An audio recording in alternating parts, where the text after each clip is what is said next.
فرزند زہرا یہ حالات برے ہیں۔ کاشانہ بصیرت ایک ایسا مکمل یوٹیوب چینل جس پر محروم بصارت کے لیے بالخصوص اور تمام افراد کے لیے بالعموم سینکڑوں کی تعداد میں اسلامی کتب دستیاب ہیں۔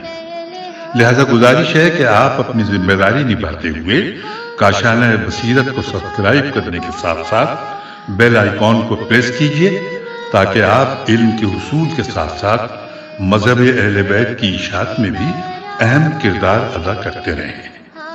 کاشانہ بصیرت۔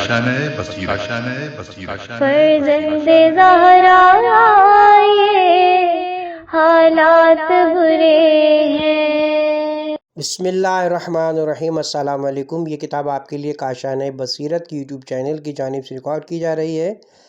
نام کتاب احسن الفوائد فی شرح العقائد، از قلم حقیقت رقم بابوی القمی علی مقامہ، شارح رسالہ آیت اللہ شیخ محمد حسین نجفی۔ اب ہم کتاب کا پارٹ نمبر 4 پڑھیں گے۔ امام جعفر صادق علیہ السلام کے مدرسے سے فارغ التحصیل ہو کر نکلنے والے چند نمایاں شخصیات کا تذکرہ۔ نمبر 6،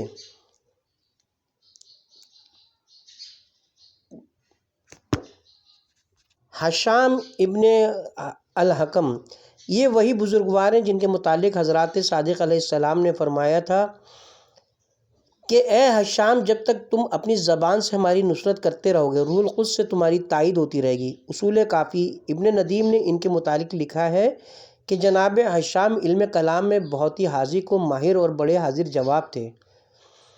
انہوں نے مخالفین کے ساتھ سینکڑوں مناظرات کیے اور حضرت صادق علیہ السلام کی دعائے مبارکہ کا اثر تھا کہ ہمیشہ مخالفین کو پسپا کی اور فتح و نصرت نے ان کے قدم چومے۔ ان کے سب مناظرات اور بالخصوص عمر ابن عبیدہ بصری والا مناظرہ بہت مشہور اور کتاب اصول کافی وغیرہ میں مذکور ہے۔ قارئین کرام کی تواضع طبع کے لیے ہم ان کی حاضر جوابی کا یہاں ایک واقعہ نقل کرتے ہیں۔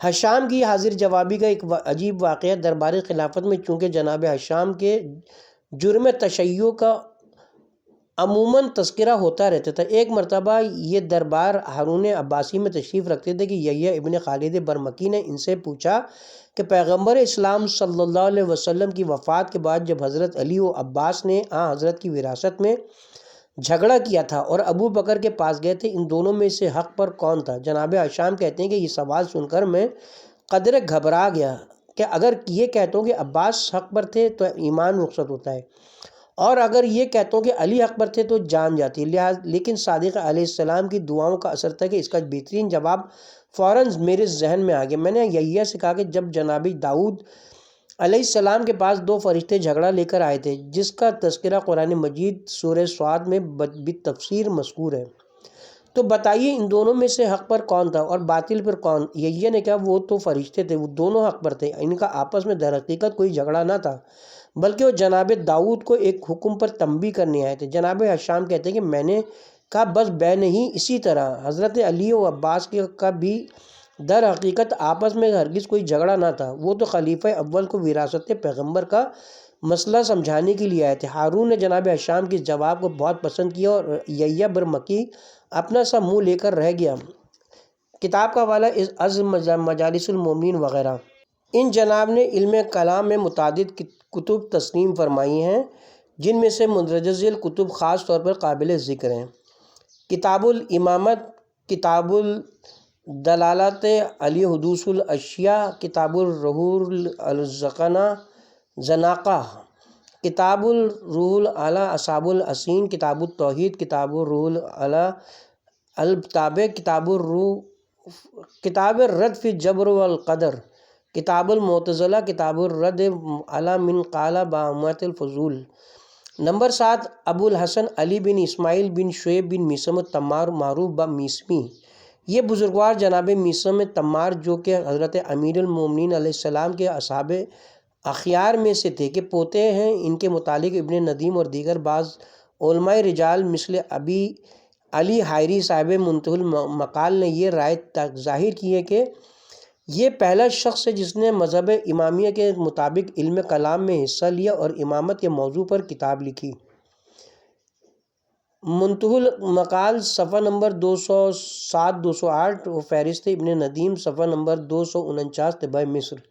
لیکن ان کی اولیت پر صاحب عیان الشیعہ اعلیٰ مقامہ نے جو اراد کیا ہے، ہم اس کا تذکرہ جناب عیسیٰ بن روضہ کے حالات میں کر چکے ہیں۔ یہ جناب بڑے متکلم و مناظر تھے۔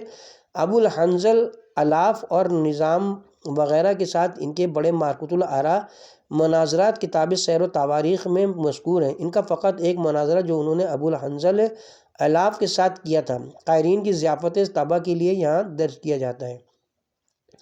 جناب میسمی کا ابو الحنظل کے ساتھ ایک عجیب مناظرہ۔ جناب میسمی نے ابو الحنظل سے پوچھا کہ یہ ٹھیک ہے کہ شیطان سب اچھے کاموں سے روکتا ہے اور سب برے کاموں کا حکم دیتا ہے؟ ابو الحنظل نے کہا کہ ہاں یہ ٹھیک ہے۔ کہا یہ ہو سکتا ہے کہ وہ سب اچھے کاموں سے روکے اور سب برے کاموں کا حکم دے، لیکن ان سب اچھے یا برے افعال کی معرفت نہ رکھتا ہوں۔ میسمی نے کہا نہیں، ایسا ہرگز نہیں ہو سکتا۔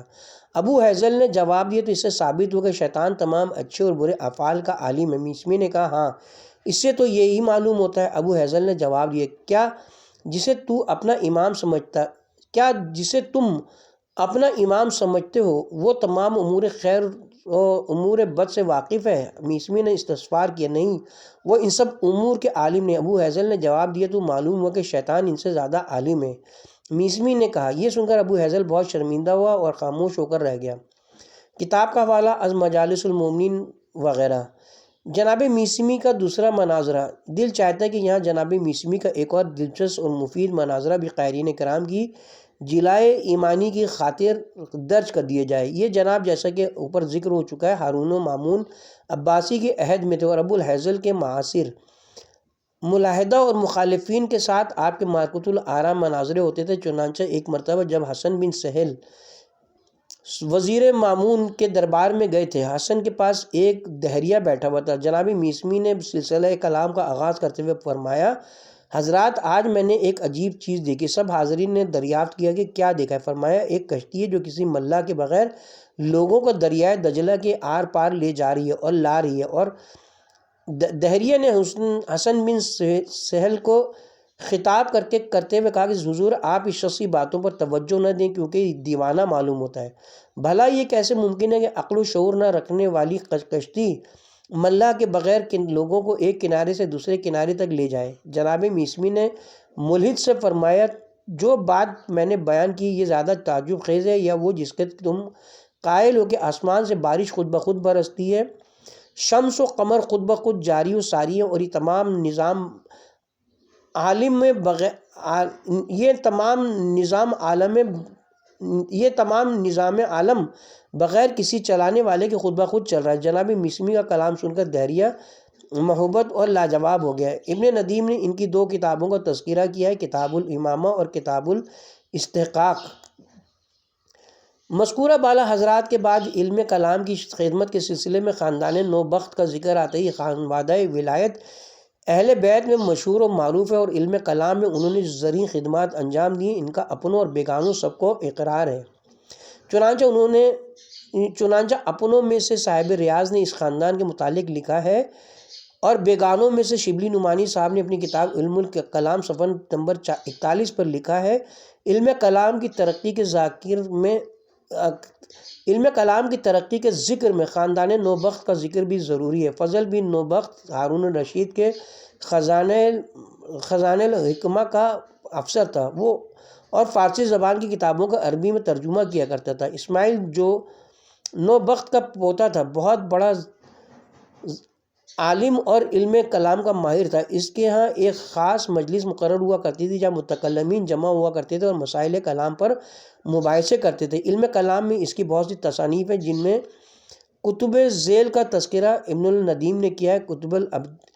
کتاب ابطال القیاس، نغز الکتاب ابس الحکمت علی راوندی، نغز التاج علی راوندی، کتاب تحصیل الرسالہ اسماعیل کا بھانجا حسن بن موسیٰ اس خاندان کا سب سے زیادہ نامور ہوا۔ ابن الندیم نے اس کی نسبت ابن الندیم نے اس کی نسبت لکھتا ہے کہ وہ متکلم بھی تھا اور فلاسفر بھی۔ فلسفہ یونان کی بہت سی کتابیں اسی کے حکم اور اہتمام سے ترجمہ کی گئیں۔ ابو عثمان دمشقی اسحاق ثابت بن قرہ جو مشہور مترجم گزرے، اس کے دربار میں ہمیشہ حاضر رہتے تھے۔ اس کی ایک تصنیف کا تذکرہ آگے آئے گا۔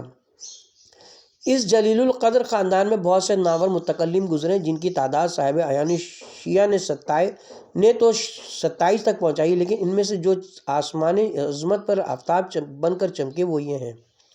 نمبر 8 فضل بن نوبخت، جس کا تذکرہ شبلی کے کلام میں ابھی اوپر ہو چکا ہے۔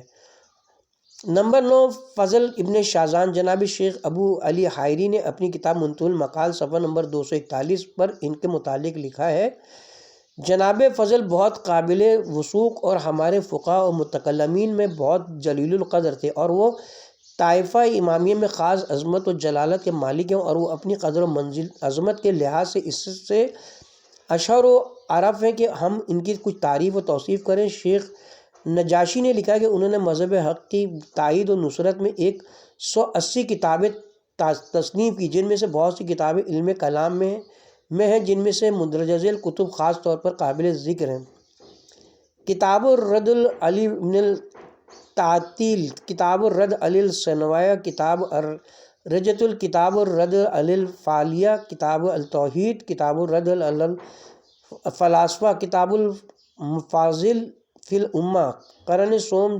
265 ہجری۔ نمبر 10 جناب حسن بن موسیٰ نوبختی، ان کا تذکرہ بھی شبلی کے کلام میں آ گیا۔ ابن الندیم نے ان کی بہت سی کتب شمار کی ہیں، جن میں سے خاص طور پر قابل ذکر ہیں کتاب الآراء والدیانیات، کتاب الرد علی الاصحاب التناسخ، کتاب الامامہ وغیرہ، سن 210 ہجری۔ نمبر 11 ابو سہیل اسماعیل بن علی بن اسحاق، شیخ طوسی نے فہرست اور نجاشی نے اپنے رجال میں ان کے متعلق لکھا ہے کہ وہ بغداد میں ہمارے علماء متکلمین کے شیخ اور ان کے سردار تھے، اور ابن الندیم نے لکھا ہے وہ اکابر شیعہ میں سے تھے۔ ان کی ایک خاص مجلس ہوتی تھی جس میں علماء حاضر ہوتے تھے۔ ابن ندیم نے ان کی متعدد تصانیف کا تذکرہ کیا، جن میں یہ خاص طور پر قابل ذکر ہیں: کتاب البیع امامت میں کتاب الرد الفلاح، کتاب النقص باقی رہی ہیں جن کا تذکرہ شبلی نے بھی کیا ہے۔ جب شلغمانی نے دعوی مہدیویت کیا تو اس نے جناب اسماعیل کو بھی اپنی بیعت کا دعوت نامہ بھیجا، اور اس میں اپنے معجزات دکھانے کا بھی تذکرہ کیا۔ جناب اسماعیل کے سر کے اگلے حصے پر بال نہیں تھے۔ جب قاصد دعوت نامہ لایا تو جناب اسماعیل نے فرمایا ہمیں ان کے دیگر معجزات کی ضرورت نہیں، اگر تمہارا مہدی میرے سر کے بال ہی اگا دے تو میں اس پر ایمان لے آؤں گا۔ قاصد نے واپس جا کر شہنانی کو یہ پیغام دیا، شلفانی کو یہ پیغام دیا، ایسی چپ سادی کے پھر زندگی بھر اس سے خط و کتابت نہ کی۔ رجال نجاشی صفحہ نمبر 217 311 ہجری۔ نمبر 12 ابراہیم بن اسحاق بن ابی سہل نوبختی، یہ بزرگوار بھی علم کلام میں ید طولہ رکھتے تھے۔ انہوں نے اس علم میں ایک جلیل القدر کتاب بنام یاقوت تصنیف فرمائی، جس کی شرح حضرت علامہ ہلی علیہ رحمہ نے لکھی ہے، اور مقدسہ میں اس کے مصنف کی بہت تعریف و توصیف فرمائی ہے۔ قرن چہرم۔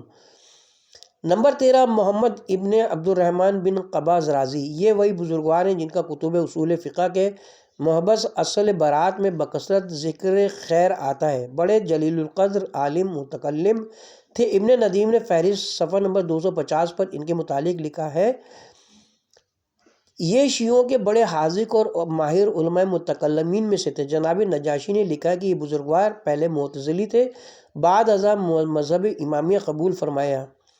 مزید برآں نجاشی نے ان کے متعلق لکھا کہ متکلم عظیم القدر حسن العقیدہ تھے۔ نجاشی اور ابن ندیم نے علم کلام میں ان کی چند کتابوں کا تذکرہ کیا، جیسے کتاب الانصاف، کتاب الامامت، کتاب الرد علی المزید، کتاب مستشبت وغیرہ، متوفی اوائل قرن چہرم۔ نمبر 14 ابو الحسن محمد ابن بشر سونجری، معروف با حمدانی، منسوب با آل حمدان، پہلے معتزلی عقیدہ تھے، پھر مذہب شیعہ خیر البریہ اختیار کیا اور اپنے سابق استاد ابو القاسم بلخی کے نظریات فاسدہ کی تردید میں ایک کتاب بھی لکھی۔ جناب نجاشی نے ان کے متعلق لکھا ہے متکلم جید الکلام کے وہ علم کلام کے بڑے جید عالم تھے۔ ابن ندیم نے مسئلہ امامت میں ان کی 2 کتابوں کا ذکر کیا ہے، المقنع اور المنقذ۔ ان کے زہد و ورع کا یہ عالم تھا کہ ابن بطلہ نے اپنی فہرست میں ذکر کیا ہے کہ انہوں نے پیدل چل کر 50 حج کیے۔ نمبر 15 حسن ابن ابی عقیل عمانی، مشہور عالم و فقہ و متکلم تھے اور حضرت سقف الاسلام کلینی قدس سرا کے معاصر تھے۔ اگرچہ ان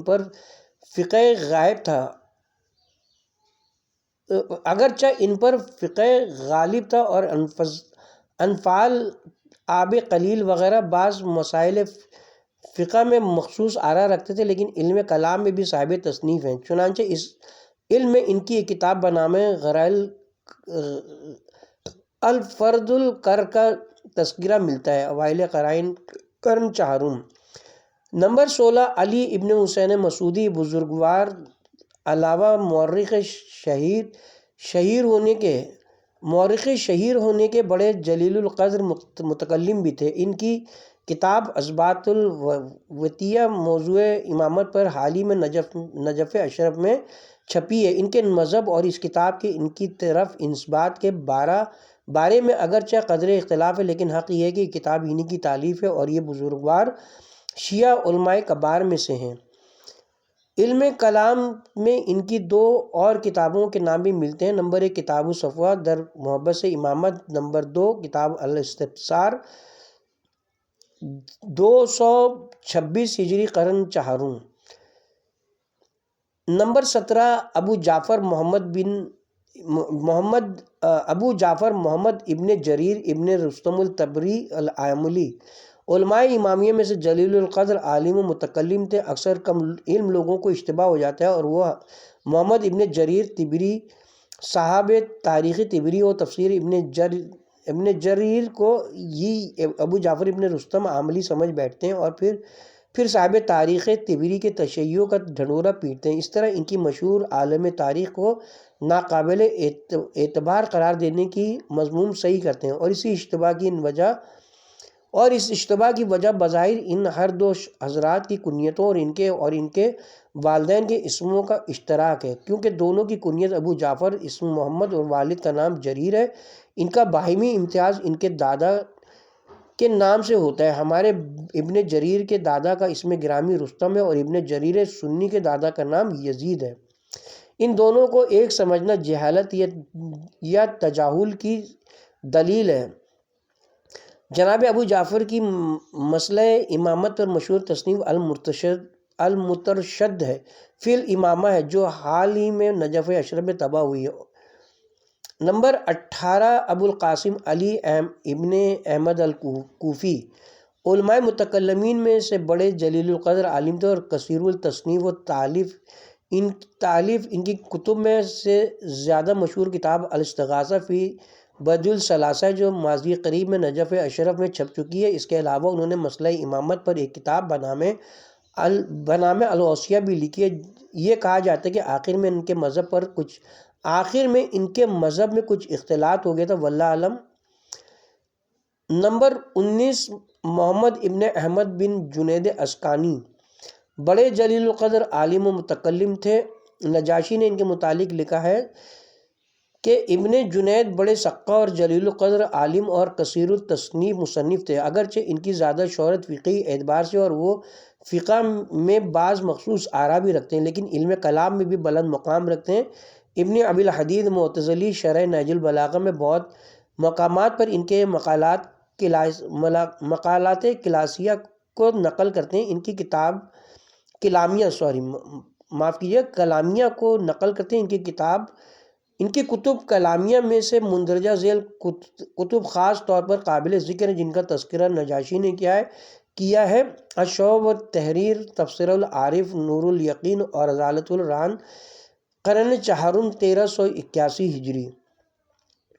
نمبر 20، ابو جعفر محمد بن علی حسین بن موسیٰ بن بابویہ قمی، یہ عالم ربانی اور نور شاشانی رئیس المحدثین اپنی علمی و عملی جلالت و شہرت کی بنا پر ہر قسم کی تعریف توصیف سے مستغنی ہیں۔ اگرچہ ان کی زیادہ شہرت ایک عظیم الشان فقیہ اور جلیل القدر محدث ہونے کی حیثیت سے ہے، مگر بنظر غیر ان کے حالات کا جائزہ لینے سے معلوم ہوتا ہے کہ یہ بزرگوار تمام علوم متبادلہ میں مہارت رکھتے تھے اور جدل و کلام میں بھی ید طویلہ رکھتے تھے۔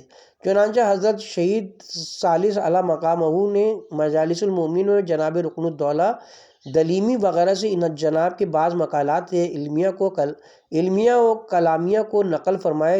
ہم یہاں بغرض افادہ عام ان کے بعض مقالات علمیہ درج کرتے ہیں۔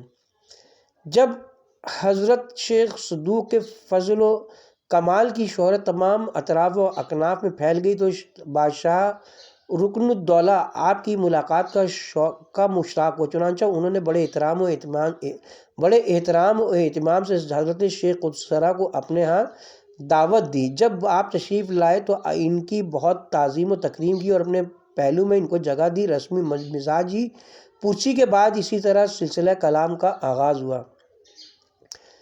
رکن الدولہ جناب شیخ اس بزم میں کچھ ایسے فضلاء بھی موجود ہیں جو ان مخصوص اشخاص کے بارے میں جن پر حضرات شیعہ طعن و تشنیع کیا کرتے ہیں باہم اختلاف رکھتے ہیں۔ بعض کا خیال ہے کہ یہ طعن ضروری ہے اور بعض اسے غیر ضروری بلکہ ناجائز بتلاتے ہیں۔ آپ کی اس مسئلے میں کیا رائے ہے؟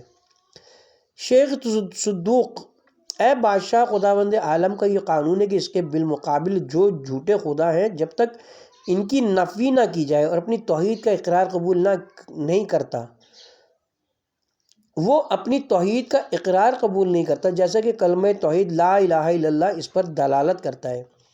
اسی طرح اپنے نبی اعظم کی نبوت کا اقرار بھی اس وقت تک قبول نہیں کرتا جب تک اس کے بالمقابل تمام جھوٹے مدعیان مثل مسلمہ کذاب و اسوا ہنسی و شجاع وغیرہ کی نبوت باطلہ کا انکار نہ کیا جائے۔ اسی طرح وہ حضرت امیر المومنین کی امامت کا اقرار بھی ہرگز قبول نہیں کرتا جب تک غلط مدعیان و متصدیان خلافت سے بیزاری اختیار نہ کی جائے۔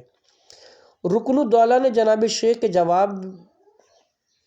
جواب متین کو بہت پسند کیا اور مدح و ثنا کے بعد جناب شیخ سے التماس کی کہ ہم لوگوں کا انجام معلوم کرنا چاہتے ہیں جو ظلم و ستم سے مسند آرائے خلافت ہو گئے تھے۔ شیخ صدوق سورہ برات کے واقعے نے اس امر کا فیصلہ کر دیا، یعنی یہ کہ ان لوگوں کو اسلام اور پیغمبر اسلام سے کوئی تعلق و واسطہ نہیں ہے، اور یہ کہ حضرت علی کی امامت آسمان سے نازل ہوئی ہے۔ رکن الدولہ اس قصے کی تفصیلات سے آگاہ فرمائیے۔ شیخ صدوق: تمام مخالف و مؤلف مورخین اس امر پر متفق ہے کہ جب سورہ برات نازل ہوئی تو حضرت نے ابو بکر کو بلا کر فرمایا کہ اس سورے کو مکے میں جا کر کفار و مشرکین کے سامنے میری طرف سے اعلان پڑھ کر سناؤ۔ چنانچہ ابو بکر لے کر روانہ ہوئے۔ ابھی تھوڑا ہی راستہ طے کیا تھا کہ جبرائیل امین نازل ہوئے اور تحفہ درود و سلام کے بعد عرض کیا: خداوند عالم ارشاد فرماتا ہے اس سورے کی تبلیغ آپ خود کریں یا وہ شخص کرے جو آپ سے ہو۔ چنانچہ حضرت نے حضرت امیر المومنین کو حکم دیا کہ جا کر ابو بکر سے سورہ برات لے لو اور خود موسم حج میں لوگوں کو پڑھ کر سناؤ۔ چنانچہ جناب نے تعمیل ارشاد کی اس وظیفہ دینی کو انجام دیا۔ مزید تسکین کے لیے کتاب ملاحظہ ہو: در منصور جلد نمبر 3 صفحہ نمبر 209، تفسیر کبیر فخر الدین رازی جلد نمبر 2 صفحہ نمبر 584، مسند امام احمد بن حنبل، ترمذی، دلائل بہقی، مسند ابن ابی شیبہ، بخاری و مسلم وغیرہ، از فلق النجا جلد نمبر 1 صفحہ نمبر 479۔ پس اس واقعے سے معلوم ہوا کہ فلاں حضرت سے نہ تھے، اور جب حضرت سے نہ ہوا تو اس سے معلوم ہوتا ہے کہ وہ حضرت کا پیروکار بھی نہ تھا، کیونکہ ارشاد قدرت ہے جو میری اتباع کرے گا وہ مجھ سے ہوگا، اور جب آپ کا پیروکار نہ ہوا تو پیغمبر کی زبانی خدا اور رسول کا دوست بھی نہ ہوگا، کیونکہ ارشاد رب العزت ہے، ظاہر ہے کہ جب دوست خدا اور رسول نہ ہو تو ان کا دشمن ہوگا۔ نتیجہ واضح کہ محبت خدا اور رسول ایمان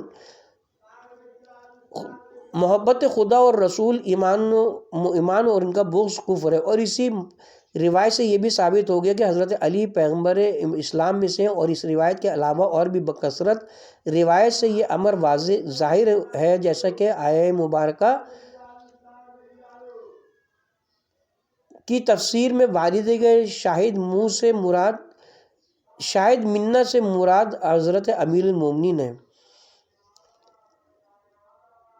اسی طرح جنگ احد میں جب اکثر اصحاب رائے فراغ اختیار کر گئے اور حضرت علی بڑی دلیری اور دل جمعی سے داد شجاعت حق نصرت ادا کر رہے تھے، اور عاطف غیبی لا فتح الا علی لا سیف الا ذوالفقار کی ندا کر رہے تھے، تو جناب جبرائیل نے حاضر ہو کر عرض کیا، یا رسول اللہ، مواسات و ہمدردی اس کا نام ہے جو علی ادا کر رہے ہیں۔ حضرت نے فرمایا، بھلا علی کیوں کر ایسا نہ کریں، انہو منی و انا منہ۔ اس وقت جبرائیل نے کہا، وہ انا منکما، اور میں آپ دونوں میں سے ہوں۔ کتاب کا حوالہ مدارج النبوہ جلد نمبر 2۔ اس واقعے سے معلوم ہو گیا کہ جس شخص کو خداوند عالم قرآن مجید کی چند آیتیں لوگوں تک پہنچانے کا حقدار نہیں سمجھتا، اسے امامت کبریٰ اور تمام قرآن کی تبلیغ کا اہل کیوں کر سمجھ سکتا ہے۔ رکن الدولہ، جو کچھ آپ نے افادہ فرمایا وہ بالکل واضح اور صحیح ہے، لیکن رکن الدولہ کے مقربین میں سے ایک شخص ابو القاسم نامی دربار میں موجود ہے۔ اس نے بادشاہ سے اجازت طلب کی کہ وہ حضرت شیخ کی خدمت میں کچھ عرض کرنا چاہتا ہے۔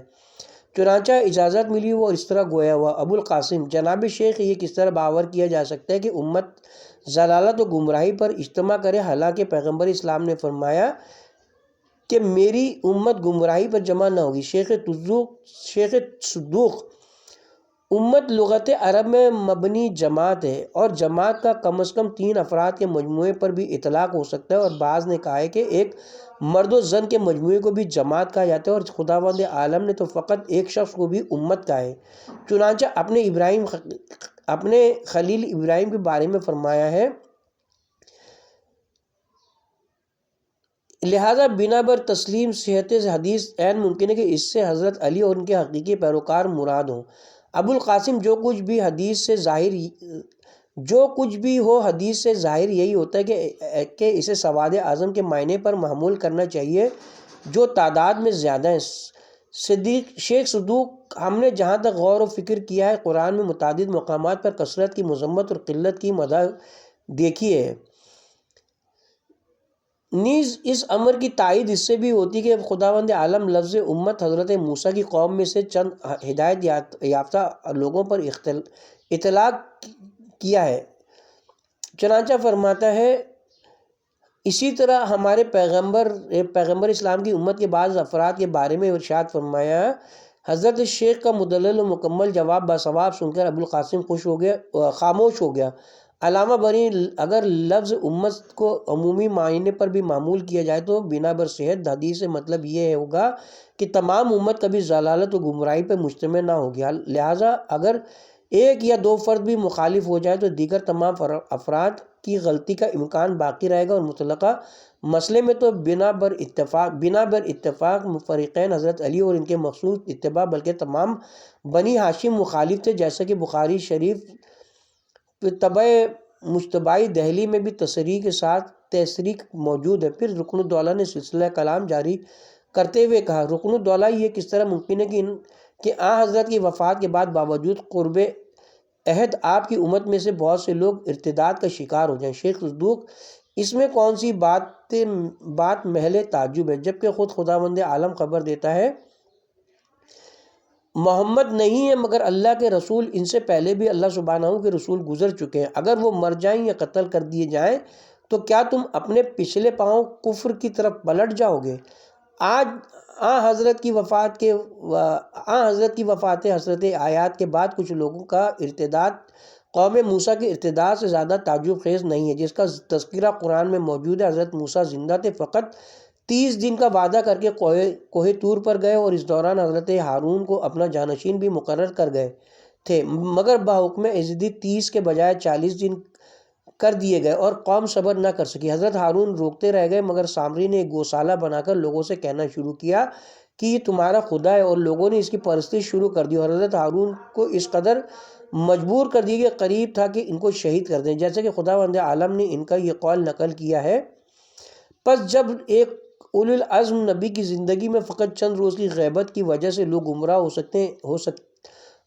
سکتے ہیں، اس کے بعد اس کے نامزد خلیفہ کی مخالفت کر سکتے ہیں، تو یہ اس امت کے لیے کیوں کر ممکن نہیں کہ وہ اپنے پیغمبر کی وفات کے بعد ان کے حقیقی خلیفہ سے روگردانی کر کے چاہے ضلالت میں جا گرے۔ رکن الدولہ نے حضرت شیخ کے جواب باثواب کو بہت پسند فرمایا۔ یہ مکالمہ بہت طویل ہے۔ حضرت شیخ نے اور بھی چند اہم اختلافی مسائل کو بڑی عمدگی کے ساتھ حل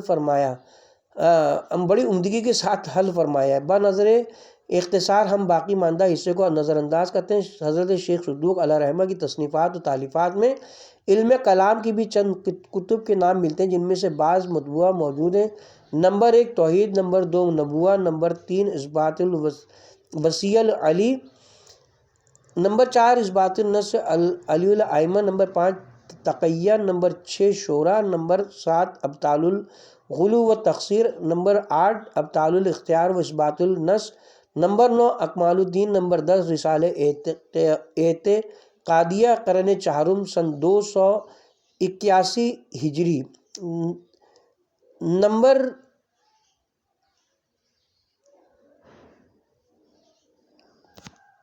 اس بیان کے ساتھ ہی اب ہم کتاب کے پارٹ نمبر 4 کا اختتام کرتے ہیں اور کتاب کے پارٹ نمبر 5 کا آغاز نمبر 21 عالم دین سے کیا جائے گا انشاءاللہ۔